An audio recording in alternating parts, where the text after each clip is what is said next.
how worried are you by the declines in the share price of Berkshire Hathaway, the difficulties the company's in? No? This is the third time that Warren and I have seen our holdings in Berkshire go down top tick to bottom tick by 50%. I think it's in the nature of long-term shareholding with the normal vicissitudes in worldly outcomes and in markets that the long-term holder has his quoted value of his stock go down and then by, say, 50%. In fact, you can argue that if you're not willing to react with equanimity to a market price decline of 50% 2 or 3 times a century, you're not fit to be a common shareholder, and you deserve the mediocre result you're going to get compared to the people who do have the temperament, who can be more philosophical about these market fluctuations. You can never take all the boom and bust out of a capitalist economy, but they could be enormously dampened if there were wise legislative restraints on human conduct that eliminated more of the sin and folly that will inevitably come without the wise restraints. And what happened in America is that the people who were making money out of a lack of wise restraints just got more and more power by doing more and more lobbying and making larger and larger political contributions, and being aided by a certain ideological nuttiness, which assumed that because free markets worked so well compared to, say, communism, that it automatically followed that if there were no laws at all restraining financial conduct, the economy would work better. And that's not so. The economy works worse if you allow unrestrained sin and folly in finance. That goes back all the way to the South Seas bubble. Without a system of wise restraints, gross immorality and extreme craziness will happen in markets. They need to be dampened. Sin and folly needs to be stepped on. Both parties have wings that are full of idiots. That is the nature of the game. And the reason it's worked as well as it has is that the people in the middle have sort of over time tuned out the idiots on both sides. But every once in a while, the idiots get in control. And of course, that has terrible consequences. So you're really That's the nature of the system. You're thinking of the last 10 We went 15 way years. too far in financial deregulation. And people were making so much money, and the economy was doing so well because it was being puffed up by this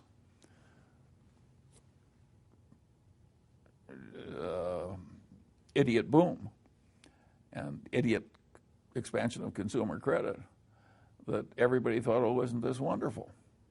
And of course, it was.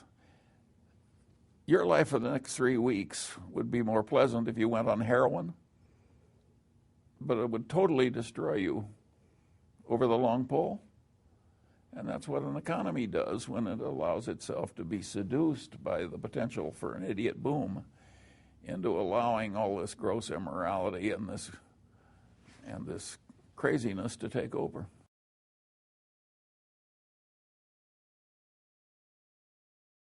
To his credit, of all the major figures, he's the only one who promptly said, I was a horse's ass. I'm ashamed of my lack of foresight. I missed this. Who else but Alan Greenspan is talking that way? So in my book, he's sort of a hero in that it is hard at his age to look back at a career as distinguished as his, with as much success and adulation, and basically say, I was a horse's patoot. And that's what he's done. So To me, he's a hero. We need more of that sort of thing. Wall Street attracts and rewards what I call a locker room culture. There are a lot of people who just have to win at football or soccer or something like that. And they're just so competitive that whatever A is doing, they have to be as good or better than A. And of course, Warren and I don't have those compulsions. And I would rather live my way than theirs. They do enormous damage to the rest of us with their damn locker room culture that has to win. And is not very squeamish about what they have to do to win.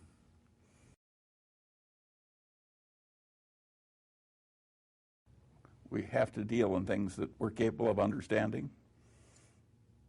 And then once we're over that filter, we have to have a business with some intrinsic characteristics that give it a durable competitive advantage. And then, of course, we would vastly prefer a management in place with a lot of integrity and talent. And finally, no matter how wonderful it is, it's not worth an infinite price. So we have to have a price that makes sense and gives a margin of safety considering the natural vicissitudes of life. That's a very simple set of ideas. And the reason that our ideas have not spread faster is they're too simple. The professional classes can't justify their existence if that's all they have to say. I mean, it's all so obvious and so simple. What would they have to do with the rest of the semester?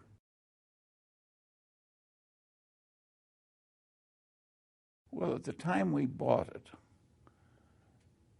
it was succeeding mightily on multiple fronts, and it was cheap in relation to what was plainly going to happen. That was a valuable insight. There are times when even a company as big as Coca-Cola is too cheaply priced by the market, considering what it's going to do for the shareholder. And there are times when we can figure that out, and there are times when we can't. And the times when we can figure it out, we tend to go in heavily. For many, many months, we were buying as much Coca-Cola as we could buy, roughly a third of the volume trading, every day for months. So we were very aggressive in buying into Coca-Cola. We have the mindset of the person that's buying the whole business at the price you would realize by multiplying the price we're paying by share by the number of outstanding shares. And we want the price for the whole business so calculated to look very attractive. So we like buying individual shares at a price that's lower than we think a rational person would pay if he could buy the whole business.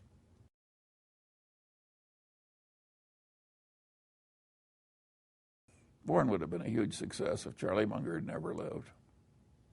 How often do you speak to him? Well, in the early days, it was almost every day, and now it's maybe once a week. Only once a week? Yeah. Not very much. But sometimes it's a long conversation. You and Warren are very much a double act in the chairman and vice chairman of the company. At some point, you want to probably retire, don't you? Step down, rest a bit? Well, I don't think either of us wants to quit except as the laws of physiology force it. And that, no doubt, will be soon on us. But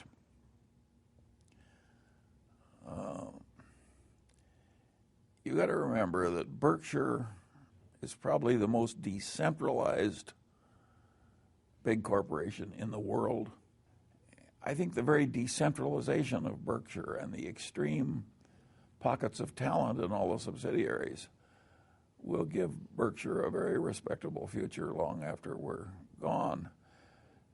And you've got to remember that we started with a little nothing. And our successors are starting with something that is not a little nothing. And you ought to be able to achieve a lot more when you're given a mighty hand than you were when you start with a little nothing. Now, they won't be able to multiply money as fast per share, because that can't happen when you're working with such large sums. But in terms of a creditable institution that serves the wider world, I think Bircher's contribution after Warren is dead will utterly dwarf the contribution made while he was alive.